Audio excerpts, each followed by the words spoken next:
নমস্কার বন্ধুরা, পারমিতার খানা খাজানাতে আপনাদের সকলকে স্বাগত জানাই।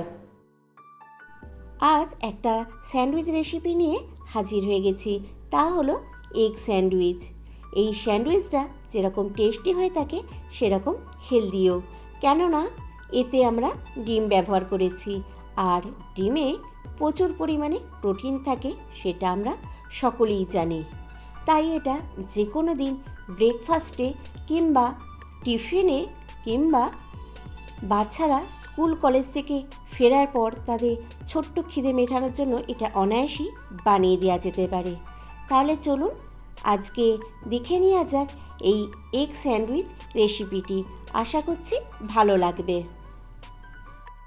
আমি এখানে প্রথমে 4টে ডিম সেদ্ধ করে নিয়ে খোসাটা ছাড়িয়ে নিয়েছি। এবার এই ডিমগুলো আমি একটু ছোট ছোট টুকরোর মতো করে নেব। তার জন্য আমি এখানে একটা কাঁটা চামচ নিয়ে ডিমগুলো এইভাবে ম্যাশ করে নিচ্ছি।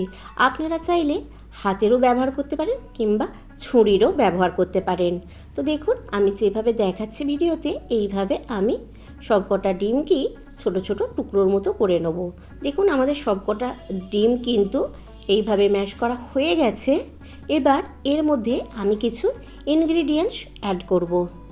তার জন্য আমি এখানে প্রথমে দিয়ে দিচ্ছি একটা ছোট সাইজের পেঁয়াজ, আমি মিহি করে কুচিয়ে রেখেছিলাম সেই পেঁয়াজ কুচিটা।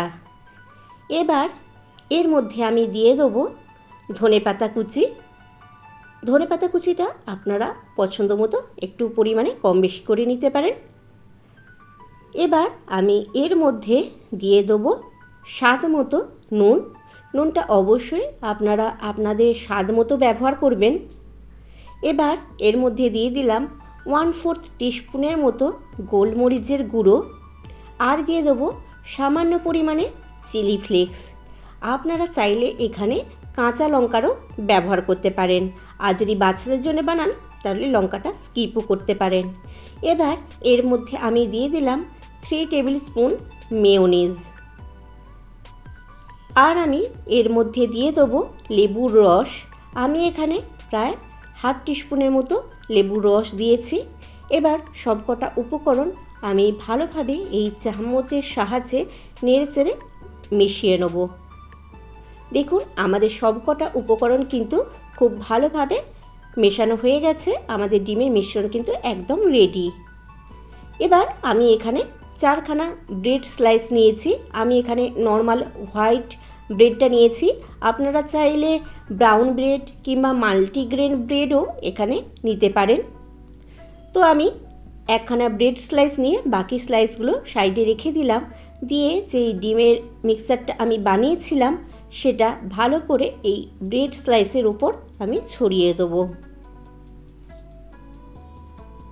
দেখুন আমাদের ভালো করে কিন্তু ছড়ানো হয়ে গেছে ডিমের মিশ্রণটা।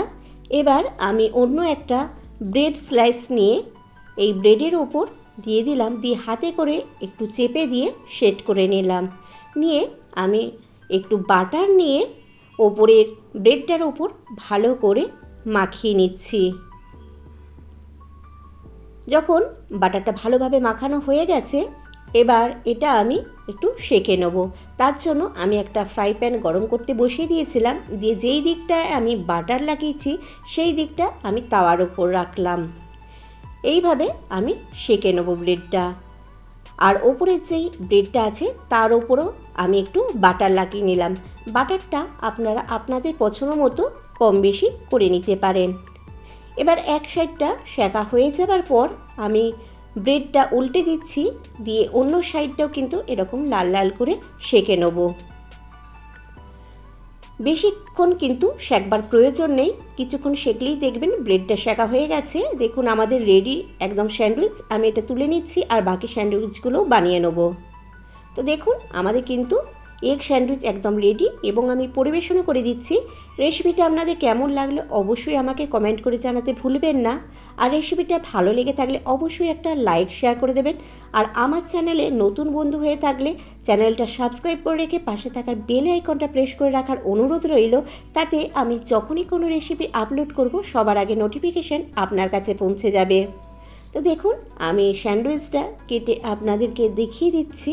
কত সুন্দর কিন্তু আমাদের স্যান্ডউইচটা বেনে রেডি হয়ে গেছে।